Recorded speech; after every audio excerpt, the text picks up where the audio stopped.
በስመ አብ ወወልድ ወመንፈስ ቅዱስ አሐዱ አምላክ። ዝኸበርኩም ህዝበ እግዚአብሔር ነዚ ቅድስቲ ቤተክርስቲያን ትህቦ አገልግሎት ስራሕኹምን ግዜኹምን ዕረፍትኹምን አወሃሂድኩም ብጥብዓትን ብኣንቃድዎን ትከታተልዎ ዘለኹም እቲ አበሳናን በደልናን ዕሽነትናን ብዓይኒ ምሕረት ጠሚቱ ክሳብ ዝሰዓዝ ብድሓነ ሰላም ዓቂቡ በዚ ቅዱስ አገልግሎት ክንራኸብ ዝረዳእናን ዝደገፈናን ልዑለ ባህሪ ፈጣሪና አምላከ ቅዱሳን ናይ ባህሪ ምስጋና ይብፅሐዮ። ንኩሎም በዚ ሰዓት እዚ ኣብ ፀበባ ኣብ ፀገም ኣብ ሽግር ንዘለዉ ከዓ ረህዋ ሰላም ቅሳነት ዕረፍቲ ሃቦም ኣብ ቤት ማእሰርቲ ንዘለዉ ምውፃእ ሓራ ይፍጠረሎም። ብሞት ስጋ ንዝተፈልዩና ገነት መንግስቲ ሰማያት ሃገረ ቅዱሳን የዋርሶም። ኣብ መሪር ሓዘን ንዘለዉ ደበሳ ቅዱሳን ይሰብሶም። ንኩላህና ከዓ ዘስተውዕሎ ኣእምሮ ሂቡ መወዳእታና የፀብቀልና። ዝኸበርኩም ህዝበ እግዚአብሔር ንዓይ ሎሚ ንዓይን ንህዝብን ዝኸውን ቃሉ ኣብ አንደበተይ ከንብር ኣብ ጸሎትኩም ክትዝክሩኒ እናተማሕፀንኩ ንኩልና ከዓ ዝሰምዓ ናይ ኣዛን መንፈስ ዝዓቆር ጥጡእ ልቢ ዘተግብር ሰናይ ሕሊና ክወሃበና ናይ እግዚአብሔር ቅዱስ ፍቃድ ይኹነልና። ብረድኤት እግዚአብሔር ሒዝናዮ ፀናሕና ኣርእስቲ ቀዳማይ ናይ ፍርቂ ለይቲ ጸሎት ኮይኑ ካብ መዝሙር ዳዊት 119 ምዕራፍ ቁፅሪ 62 ስለቲ ጻድቕ ፍርድኻ ከመስግነካ ፍርቂ ለይቲ ትንስእ ኣብ ዝብል ኢና ሎሚ ከም ፍቃድ እግዚአብሔር መበል 30 ክፋል ኣብ ቀዳማይ ናይ ፍርቂ ለይቲ ጸሎት ኢና ክንርኢ። ኣብዚ ናይ ፍርቂ ለይቲ ጸሎት ተሰሪዑ ዘሎ ብቅዱስ ቤተክርስቲያን ተሰሪዑ ዘሎ ወንጌል ማቴዎስ ምዕራፍ 25 ካብ 1 ክሳብ 13 እዩ። በእንተ ኣስሮን ደናግል ስለተን 10 ደናግል ዝብል ኩሉ ግዜ ኣብ ናይ ፍርቂ ለይቲ አገልግሎት ቅዱስ ቤተክርስቲያን እዚ ወንጌል እዚ ጥራይ እዩ ዝንበብ ማለት ሎሚ እውን ከምቲ ዝሓለፈ ግዜ ብኡ ኣንብባ ኣቢልና ክንሓልፍ ኢና። ወንጌል ማቴዎስ ምዕራፍ 25 ካብ 1 ክሳብ 13 ሽዑ መንግስተ ሰማያት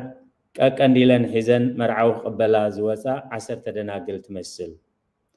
ካባታተን ከኣተን 5 ዓያሱ ተን 5 ከዓ ለባማት የነ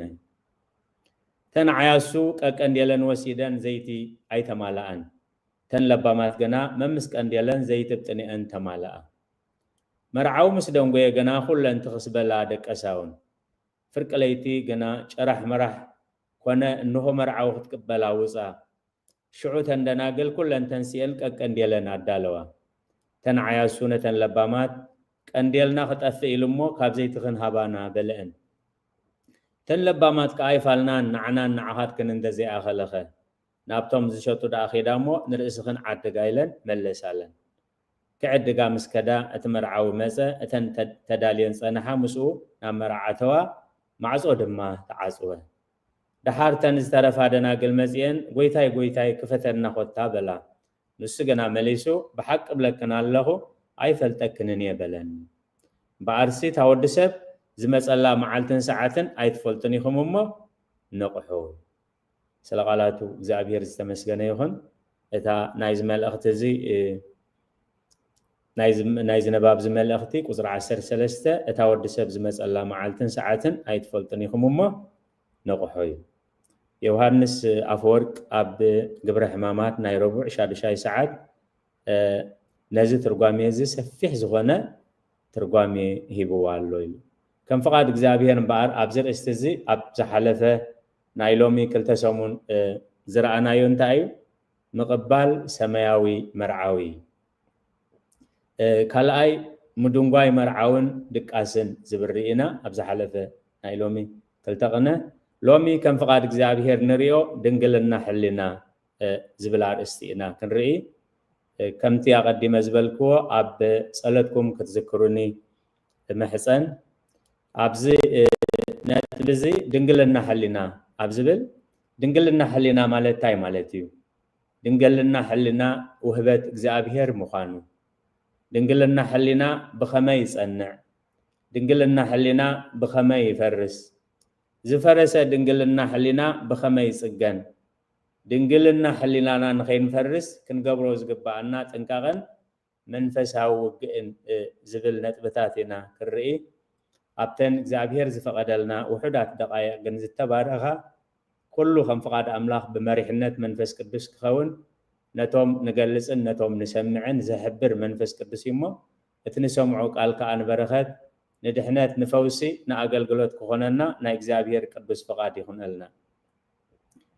دنقلنا حلنا مالت انتاي مالتي كم قال إكزابير كم قال لسا أبوتاتنا أبوتات بتخرسيان دنقلنا حلنا مالت انتاي مالتي دنقلنا حلنا مالت نإكزابير أبلبنا نعقو تراي نبينو اتزقب أبوتا مهاب مالتي بزخوانه بغنزبخون بخالق حساباتخون بخالق منفسيخون زيلو متكاتان ملوتان متحاوستن زيبلو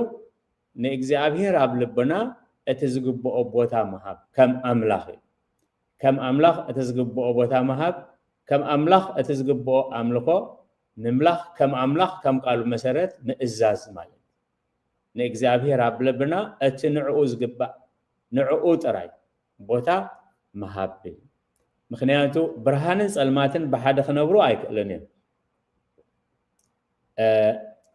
برهانن تليو صلمات يلن صلمات تلي خ برهان يلن እግዚአብሔር አብልብናት ዝግቦ ስፍራ ቦታን ተዳሒዙ ካልእ ሓይሊ ካልእ መንፈስ ክመጽእ ዝኽእል የለን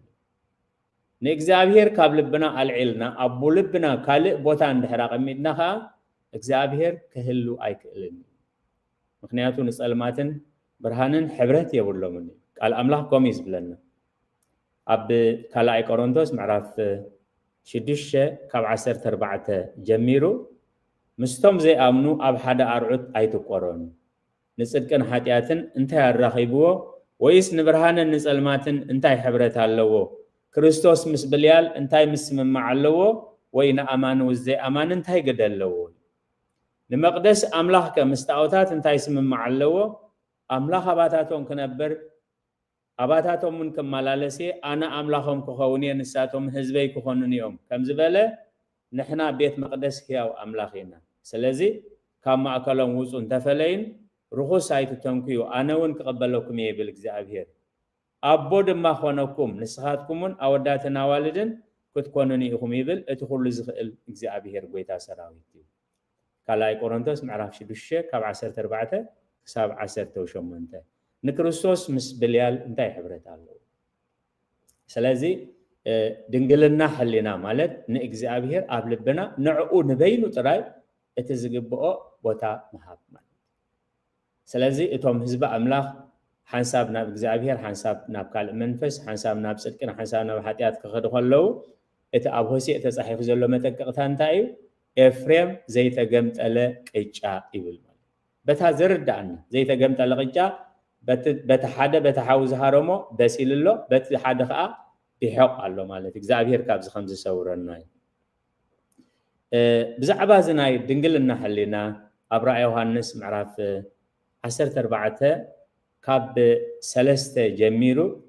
كساب 5 زلو 5 صحيح نركب أب قدمت زفانن أب قدمتهم 4 انسسان أب قدمتهم شماغلتاتن حدش مزمور زمرو نزي مزمور زون بزيتهم كاب مدر التعدقو 44 شهن حدا كواخ مهروم كمهارو ايكونلو ازياتهم دناقل يوم امو مسانستي ايرخسون نساتهم نتغنشل نابزخدو زبله صعبو يوم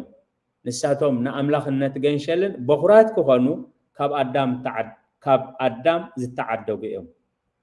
اب افهم حسوتاي ترخبه حفتي ون يبلومن سلغالات እግዚአብሔር ዝተመስገነ ይሁን كلا نريو دنقلنا حلنا وهبت إكزابير حدا كواب بعلو بحلنا دنقل كخون زخيل يلن بإكزابير وهبت إكزابير بردية إكزابير إنها آخن عقبون خيل أبي أيكوب معرف حدا انت أيزبل قصر 10 شوعتن صبقن وهبتن ملؤن وهبت كابل عليو كاب تلوت وي ممللاس صلالو زيبلو اب برهانات زوردي بخرو فطرت من تخوني له كم فقادو بقال حق ولدن እግዚአብሔር ድንግልና ስጋ ክሰርዕ ከሎ ናይ ድንግልና ሕልና ኣብነት ምልክት ክኸውን ይሰሪዕዎ እግዚአብሔር ብዕላማ እግዚአብሔር ዝሰርሖ ካብ ፀጉር ርእስና ክሳብ ፅፍሪ እግርና ቅዱስ ነገር እግዚአብሔር ረአዮ ንኸ ሰናይ ኮነ ከም ዝበሎ እግዚአብሔር ዝፈጠሮ ፍጥረት ኩሉ ቅዱስን ብዕላማን እግዚአብሔር ዝተፈጥረ እዩ ብዛዕባ ኣዴና ርብቃ ክዛረብ ከሎ ኣብ ዘፍጥረት 24 ቁጥሪ 16 እታ ጓል ድማ ትርኢታ ኣዝያ ውቅብቲ ሰብኣ ዘይፈለጠት ድንግል ነበረት እዩ ሰብኣ ዘይፈለጣ ድንግል ነበረት እዚ ብዳዕባ ድንግልና ስጋ ይዝዛረብ ዘሎ እዩ ስለዚ እግዚአብሔር ድንግልና ስጋ ክሰርዕ ከሎ ብዕላማ ድንግልና ሕልና ክሰርዕ ከሎ ከዓ ብዕላማ ይዝሰርዖ እግዚአብሔር ድንግልና ሕልና ብኸመይ ይጸንዕ እግዚአብሔር ብሕልና ደናግል ክንከውን ኣብ ልብና ንሱ ጥራይ ድንግል ሕሊናና ንእግዚአብሔር ጥራይ ከነወፍዮ ተኣዚዝና እንተኮይንና ከምኡ ከዓ ክንገብር ዕላማና እንተደኣ ኮይኑ ድንግልና ሕሊና ብኸመይ ይጸንዕ ኣብ መዝሙር ዳዊት 119 ቁጥሪ 9 እንታይ ይብል ጎበዝ ንመገዱ ብምንታይ የንጽሃ ከም ቃልካ ንነፍሱ ብምጥንቃቅ እዩ ጎበዝ ንመገዱ ብምንታይ የንጽሃ ከም ቃልካ ንነፍሱ ብምጥንቃቅ ብስጋዊ ሕሊና ብስጋዊ ጥበብ ብስጋዊ ክእለት ዘይኮነስ ክንጥንቀቅ ከለና ብቃል ኣምላኽን ከም ቃል ኣምላኽን መሰረት እንተኮይኑ ምክንያቱ ከምኡ እንደዘይኮይኑ እግዚአብሔር ንከተማ እንደዘይሃለዋ ሓለውቲ ንኸንቱ ይስዕሩ እግዚአብሔር ንከተማ እንደዘይሃነፃ ሃነፅቲ ንኸንቱ ይነቅሑ እዩ ስለ ቃላት እግዚአብሔር ዝተመስገነ ይሁን ሐዋርያ ቅዱስ ጳውሎስ ንጢሞቴዎስ ክብሎ ከሎ ኣብ ካልኣይ ጢሞቴዎስ ምዕራፍ 2 ቁጥሪ 22 ካብ ትምኒት ጉብዝና ህደም እዩ ሕጂ ካብቲ ተግባር ጥራይ ዘይኮነ ካብቲ ሓሳብ ካብቲ ድሌት ከይተረፈ ካብ ትምኒት ጉብዝና ህደም ምስቶም ብንጹህ ልቢ ንእግዚአብሔር ዝውዕዎ ከዓ ኣሰኣሰር ጽድቅን እምነትን ፍቅርን ሰላምን ሰዓቢ ሐዋርያ ያዕቆብ ኣብ ቀዳማይ መልእኽቱ ምዕራፍ 1 ቁጥሪ 21 ስለዚ ንርክሰት ዘበለን ብዝሒ ክፍኣትን ኣርሕቁ ነቲ ንነብስኹም ከድሕና ዝከኣሎ ትኩል ቃልውን ብገርህነት ተቐበሉ ንቃልካ ከም ነብሱ ምጥንቃቕ ዝበሎ ልበ ኣምላኽ ዳዊት ያዕቆብ ከዓ እንታይ ኢሉ ነቲ ንነብስኹም ከድሕና ዝከኣሎ ትኩል ቃልውን ብገርህነት ተቐበሉ ንርክሰት ዘበለን ብዝሒ ክፍኣትን ኣርሕቁ ነቲ ንነብስኹም ከድሕና ዝከኣሎ ትኩል ቃልውን ብገርህነት ተቐበሉ ስለዚ ብከምዚ ክንዕቅቦ እንደዘይክኢልና ድንግልና ሕሊናና ብከምዚ ክንዕቅቦ እንደዘይክኢልና እንታይ ሳዕብየን እዩ ዝመጽእ ቁጥሪ 4 ድንግልና ሕሊና ብኸመይ ይፈርስ እታ ናይ ቀዳመይቲ ድንግልና ሕሊና ማለት እንታይ ማለት እዩ ኣብ ዝብል እንታይ እናርኢና ንእግዚአብሔር ኣብ ልብና እቲ ዝግብኦ ቦታ ንዕኡ ጥራይ መሃብ እዩ ስለዚ ብኣንጻሩ ከዓ ድንግልና ሕሊና ምፍራስ ማለት ኣብ ልብና ንእግዚአብሔር ብኻልእ ኣካል ብገንዘብ ይኹን ብኻልእ ኣካል ናይ እግዚአብሔር ዘይኮነ ምትካእ ማለት ብኻልእ ኣዘራረባ ንልብና ንእግዚአብሔር ካብ ልብና ኣውፂና ኣሊና ጉሒፍና ካልእ ምቕባል ማለት ድንግልና ሕሊና ብኸምዚ እዩ ክፈርስ ዝኽእል ኣብ ሃይማኖት ኣበው ምዕራፍ 67 ክፍሊ 11 ኣብ ቁፅሪ 3 ክሳብ 5 ከምዚ ተጻሒፉሎ እዩ ከም ብሓድሽ ኣብ መወዳእታ እዚ ድርሳን እዚ ካብ ድንግል ምስተወልደ ድንግልና ኣብ ዘይምልዋጥ ሓለወ ቀደሙን ሄዋን ድንግል ነበረት እቲ ድንግልና ውህበት እግዚአብሔር ካብ እግዚአብሔር ጥራይና ንቕበሎ ዝበልናዮ ድንግልና ስጋ ኾነ ድንግልና ሕሊና ካብ እግዚአብሔር ይዝወሃብ ዮሐንስ አፈወርቅ እንታይ ኢሉ ካብ ድንግል ምስተወልደ ድንግልና ኣብ ዘይምልዋጥ ሓለወ ንሱ ኣምላኽን ሰብን ፍጹም ኣምላኽ ፍጹም ሰብ ክኸውን ኣዴና ቅድስት ድንግል ማርያም ከኣነ ኣደን ድንግልን ድንግል ተህሊና ድንግል በህሊና ወድንግል በስጋ ክትከውን ምእንቲ ካብ ድንግል ምስተወልደ ድንግልና ኣብ ዘይምልዋጥ ሓለወ ቀደሙን ሄዋን ድንግል ነበረት ዲያብሎስ ከኣስሓታ ስለዚህ ማአሲት ናይ ሄዋን ናይ ሕሊና ድንግልና ፈሪሱ ንእግዚአብሔር ገዲፋ ንዲያብሎስ ምስተቀበለ ቃል እግዚአብሔር ጉሒፋ ትእዛዝ እግዚአብሔር ጉሒፎም ናይ ዲያብሎስ ትእዛዝ ምሰተግበሩ ሽዑ ዮሐንስ አፈወርቅ ከመይ ዝብል ዘሎ ማለት አሰሮ ምጥለል አቦታት ቅዱሳን አቦታትና ዘይተዛረቡሉ ቃል የለም بدحريهم زمص بوتات كا ابوتات ቤተክርስቲያን ከም ዝተርጎሙ እንዳበሉ ናቶም ሐሳባት ከይወሰው ከየጉደሉ እትናይ አቦታት አገላለጻ ስለዚህ እንታይ ዝብል ሄዋን ድንግል ነበረት እዩ ዲያብሎስ ካ አሳሓታ ድንግልና ሕልና ካ ፈረሰ ስለዚህ ከገልጽ ኮለ ዮሐንስ አፈወርቂ ንድንግል ማርያም ገና ገብርኤል አብሰራይ አጸቢቁ ዋስፍሑ ዘፍጥረት 3 ካብ 1 ክሳብ 7 ሉቃስ 1 26 ክሳብ 38 እናናጻጸረ ንዲያብሎ ሄዋን ድምጽ ዲያብሎስ ያሰሚዓ ድምጽ ተኸይስ ድምጽ ተተመን ያሰሚዓ ቅድስት ድንግል ማርያም ግን ድምጽ ናይት መልአከ ብስራት ያሰሚዓ ገና ከንሄዋንሲ ዲያብሎስ አሳሓታ አይል ነቲ ምክንያት ሞት ዝኾነ ቃኤልካ አወለደት ዮሐንስ አፈወርቅ ድንግልና ሕሊና ምስ ክፈርስ ከሎ ንእግዚአብሔር ገዲፍና ንኻል ኃይል ክንቅበል ከለና ብድሕሪ እንታይ ስዕብ ይዝገልጽ ዘሎ እንታይ ስዕብ ገና ከን ሄዋንስ ዲያብሎሳት ሓሳ ነቲ ምክንያት ሞት ዝኾነ ቃኤልካ አወለደት ንማርያም ገና መልአኽ አብሰራ ንቃል ብስጋ ወለደት ንቃል አምላክ ብስጋ ወለደት ንሱን ነቲ ኩሉ ናይ ዘለዓለም ህይወት ዝመርሕ እዩ ንሄዋን ቃላ እጸበለስ ገለጸ አዳም ከአበት እቲ ካብ ናይ ሓጎስ ገነት ወፀ እቲ ካብ ድንግል ዝተወልደ ቃል ገና ንመስቀል ገለጸ እቲ ሽፍታ ድማ አብኡ ምስ አዳም አብኡን ምስ ኩሎም ቅዱሳን አቦታትን ናብ ገነት አተው ስለ ቃላት እግዚአብሔር ዝተመስገነ ይሁን ስለዚህ እግዚአብሔር ማዕሪኡ ከይትኾኑ ኢልዩ ካኡ ከልኪልኩም ዮሐንስ አፈወርቅ ነዚ ሐሳብ ዘምፀ ዘሎ ካብ ዘፍጥረት ምዕራፍ 3 ቁጽሪ 6 ክትርጉም ከሎ እዩ እታ ሰበይቲ ድማ እታ ኦም ምብላዓ ጥዕምቲ ንዒንትኻ አጽብቕቲ ጥበብ ምባሃቡን እተብህግ ምዃና ርእያ ካብ ፍሬኣ ወሲዳ በልዐት ምስኣኻ ኣነ ሰብኣይ ሃበቶ ንሱውን በልዐ አቤና ያትኩይሩ ዝጥምት እታ ኦም ምብላዓ ጥዕምቲ ከይተዓመታ ኮላ ከይተንከፈታ ኮላ ምስ ድምጽ ናይ ሰይጣን ክትቀበል ኮላ ነቲ ናይ ድምጽ እግዚአብሔር አይቲ ተንክፍዋ ካብ አንተ በልዑ ክትሞት ኢኹም ዝብል ነዚ ቅድም እዮም አልየም ገዲፎም ማለት ስለዚህ ሄዋን ድንግል ነበረት ሰይጣን መጽኡ ነቲ ድንግልና ሕልና እንታይ ገበሮ አፍርሶ ስለዚህ እዚ ምስ ፈረሰ ነታ ገረብ ከይተዓመታ ኮላ ብስጋ ከይተዓመታ ኮላ ምብላዓ ጥዕምቲ ይብል ማለት ጎይታናን መድኃኒናን ኢየሱስ ክርስቶስ ክብር ንዝኽርስሙ ይኹን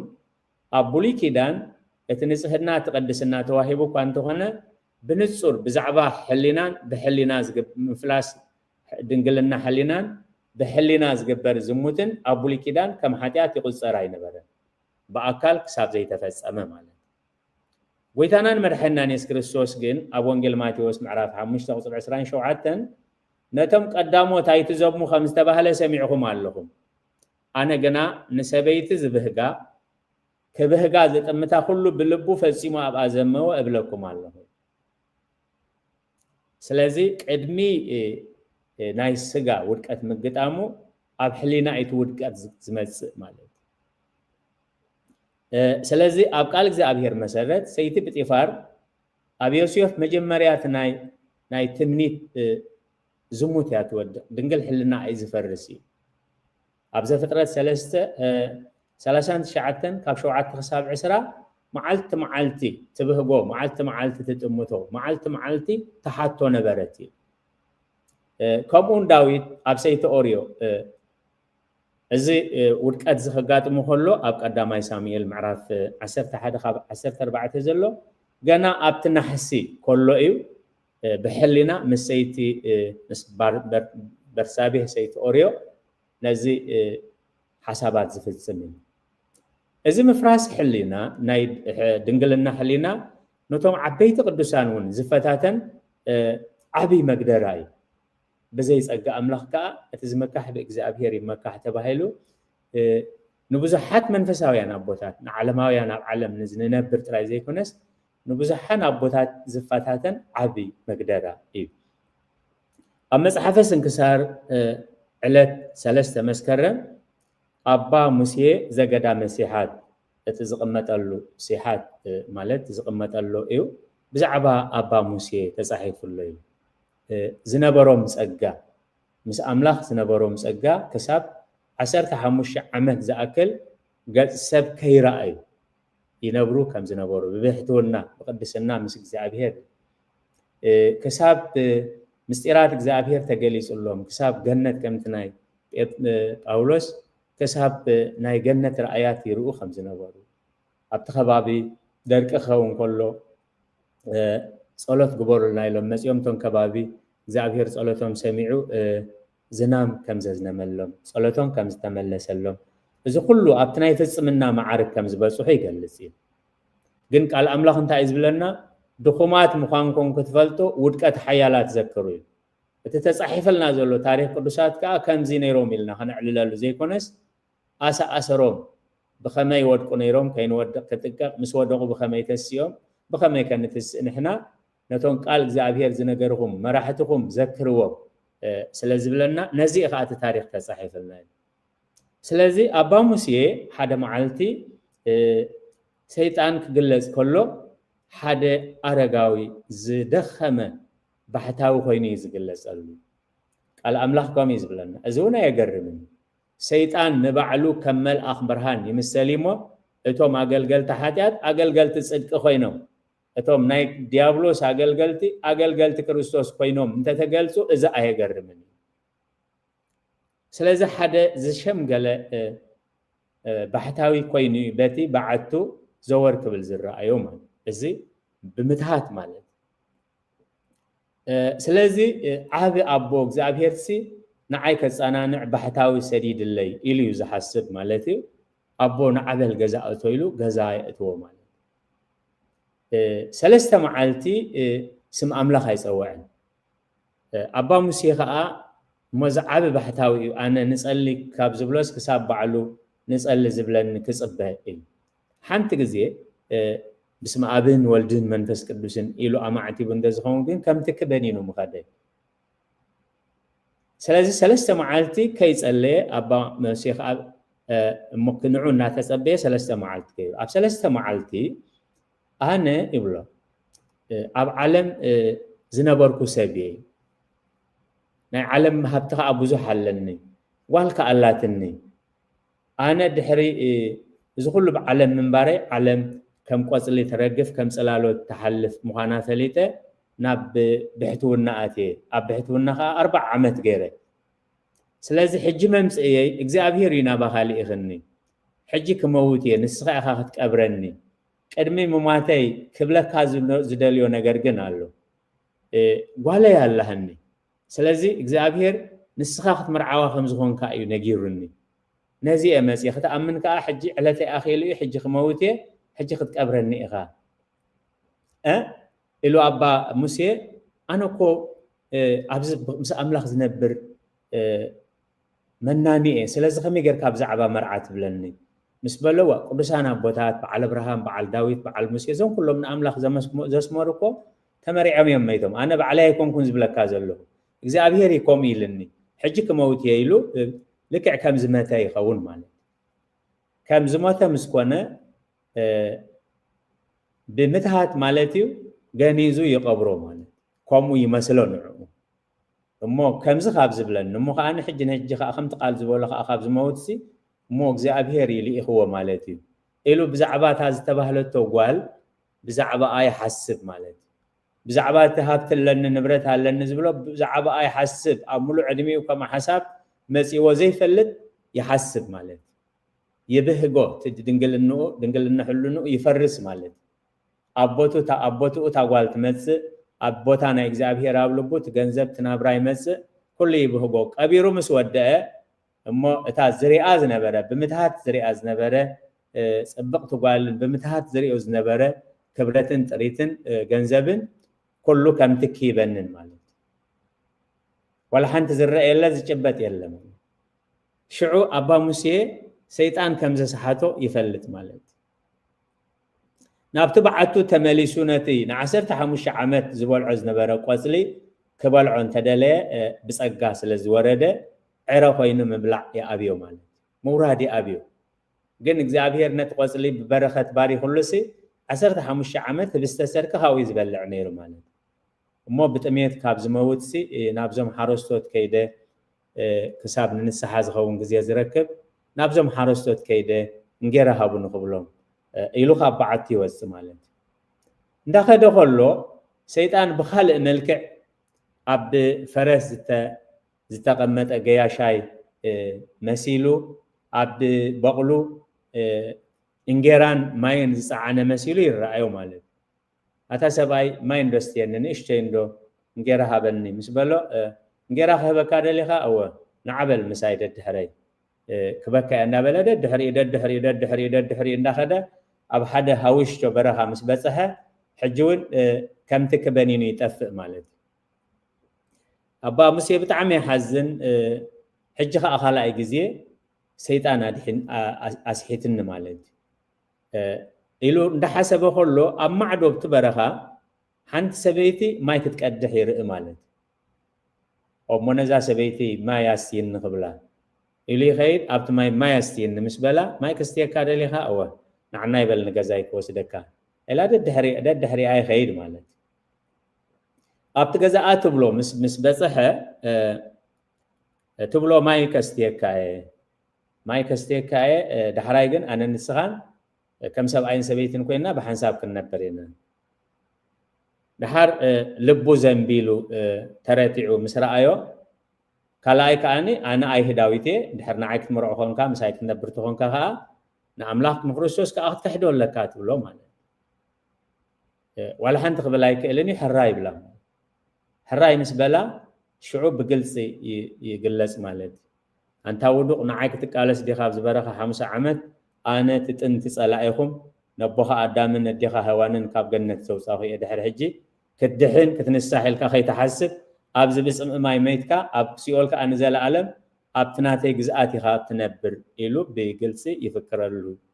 ولا حنت خجبر زيك سلا زيك إل ودي قوم بكاي تراي مخنياتو كابي مسيو نبي ونكوس زفلت حيلو تداخيمو ولا بسجا وكل تداخيمو أو أمره طفيء مسودقة إخزابير رهرهو ملأخو لإخو إخزابير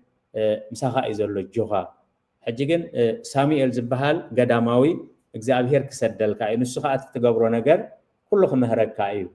يبلو سامي القداماوي زبهال مسيو إخزابير إننا نودقات كبلي خاب سمايات وريدو حجيجن أجوها مجمريا تسفا قبريلو أنا السيحو أبتي أغابوس زبهال نغوس زهنسو اتوم قداماويان بحتاويان زقبلو أمود أعرفو خلو زقبرلو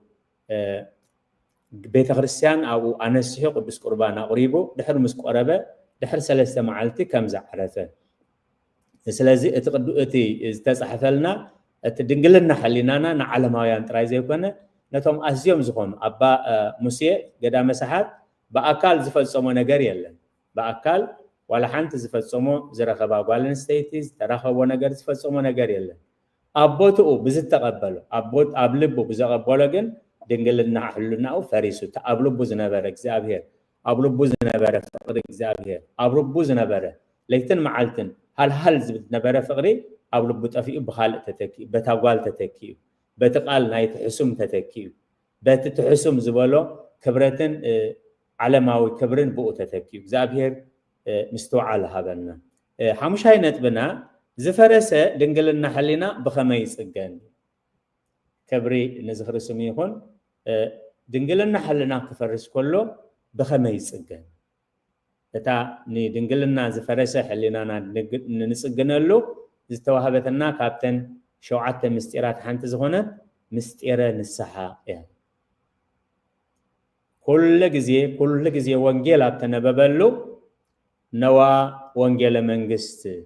مسبلة تخهن اتزنبب اتخهن نتخهن يزهبو نتتحقاقازي وي نفك اكهن نبلو نوعي نوا منجست املاخ انه يلزهبو منجستو وصدقو بكما أوفيني أبويا كهن أوفيك أهويا دياكون منجست أملاخن صدقون كم تأبوي كهن زوفيني أنا ونعخان دياكون يوفيك كالو خيلو أتي نفك كهن كأنا تدياكون هبو أتدياكون أنت عزبل منجست أملاخ قريبا لامو أمنون تنسو نفس وانك من البات بخمين استبهلو لنخون كم لمدي معلتا وسلس دقاقم ترى قال قوينو سمعنا خيلك زابير مستو على هبنا كل جزية دياكون كقبلا خلو نتاونجل منجست أملاخ قريبا لامو أمنون تنسو يوحنس باي جميرو ويتانا يس كريستوس أقلقلوتو باي جميرو هورياتك باي جميرو أزيز أوعيد زي نماني زو هابين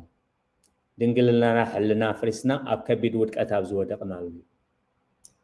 أبرأ يوحنس معرف سلسته كاب 14 جميرو كساب 22 زلو ملأخت خمزيبل ناب ملأخ محبر لودوك ياون صحاف أتا أمين أمون حق أنيا مسكر مجمريا فترة أملاخ كنز بلال زحل ويسموق زي مخانكا قبرخا فلتالله بخا زحل ويمو مخانكاي كم زلبت زبالة مخانكا أي موق أي زحلي خامو كاب أفاي طف قبلكاي هابتا من فساسن حانت زداليا نقرو كاي باللين بمبالكا حسورون زدنقصن نداين عورن عروقن مخانكا أي تفلتني خازل لها من انت غتهبتم بحوز صاري ورق خاباي كتعدك حفرت عرقانكا من انت خيك اللع كتكدن كاس عدا خداونت من انت غثري نعيم تخاون كتكو حللو وحلك خاباي كتعدك مخرج كالو زيات هاس اوعد نسحه اب قطري 15 نمن تباهيلو اب كونتات امنتاي ودقتي وديقو نمفلا تقند ملختكن من انت غتهبتم بحوز صاري ورق خاباي كتعدك حفرت عرقانكا من انت خيك اللعن كتكدننكا صعدا خداونتي من انت غتري نعين تخاختكو حلون كحل خاباي كتعدق مخرج كالو انا نتوم زفقروم زبلو اغنحم قصعوني ديغم قنا امو تنسح انه ابد غبيت دو يلكو حكو حبلالو حدكو دمصي سمع اسمع صون تخفتلي نابو خاتو مس اخدرري نسون مساي كم تا انا ونز سعركمو مسابو يابزفانو تقمطكو نتز سعر ابزفاني مساي كقمط كهوي اذن زلاتوت منفس لمحبرات زبلن زلو يسمع سلغالاتو እግዚአብሔር ዝተመስገነ ይሁን ካብትቃል ጎይታ ተበግሶም አቦታት ብዛዕባ ንስሐ ሰፊሕ ዝኾነ መልእኽቲኦም ጽሒፎም ኣብ ማሪሳቅ ዝበሃል መጽሓፍ መነኮሳት እዚ መጽሓፍ እዚ ንመነኮሳት ዝግባእ ጥራይ ዘይኮነስ እቶም መናናውያን ብኸመይ ይሓልፍዎ ነይሮም ብኸመይ ይትገድሊ ፍጽምዎ ነይሮም ክሰዓሩ ከለዉ ብኸመይ ይትንስኡ ነዚ ኩሉ ይዝገልጸልና ኣብ ሻሙናይ ምዕራፍ عنقص 8 ምዕራፍ 1 ኣብ ማሪሳቅ እንደገና አንቀጽ 26 ኣብ አረጋው መንፈሳዊ ድርሳን 19 ኣብ ፊልክስዩስ ክፍሊ 11 እዚኦም ብዛዕባ ንስሐ ዝዛረቡ ማለት ንስሐ ዘየድልዮ ሰብ ዋላ ሓደ ከም ዘየለይ ምክንያቱ ኃጢአት ተተቋጻጸርካ ሳብ ቅድሜኻ ደው መንግብል ስለዚህ እንታይ የሚለም ዘለው ንስሐ ሰትረስዮም ለዘማውያን ደናገለ ንስሐ ሰትረስዮ ለዛ አበሰ ከመዘይ አበሰ በፍላይ ኣብ ድርሳን 19 አረጋው መንፈሳዊ እዚ መልእኽት ዝሒዝሎ ማለት ተንኩሎም ቅዱሳን አቦታት ጴጥሮስ ከመገሩ ካብት ውድቀት ከም ዳዊት ከመገሩ ካብት ውድቀት ከም ተነሰሐ ንስሐ እመ ህይወት ኢቲል ንስሐ አደ ህይወት ያዩ ስለዚህ እቲ ደናገል ዝረኽብዎ ጸጋ የውህብ ድንግልና ሕልናና ብኃጢአት ምክንያት ተተፈሪሱ አቦታ እግዚአብሔር ካልእ ቦታ ገንዘብ ይኹን ክብረት ይኹን ካልእ እግዚአብሔር ዘይከብለሉ ነገር ተዳኣ ተቐሚጡ እንኮን ቀንድ ናብ አምላኽ ንምለሰሉ ምስጢረ ንስሐ እዩ ማለት እቲ ወዲ ገና ናብ ልቡ ተመልሰ አቦይ ኣብ ቅድሚኻ ናብ ቅድሚ ሰማይን حتاهو ودخا خبهالون اي بقعني سلقالات እግዚአብሔር ዝተመስገነ ይሁን ድንግልናና ሕሊናና ከይፈርስ ክንገብሮ ዝግባአናን ጥንቃቀን መንፈሳዊ ውግእን حدا نزلك زمنزع حايل انت داهالي نتزلك نخي منزعك ختحزوها امنتك تاتيخا ابوق تاتيخا مالك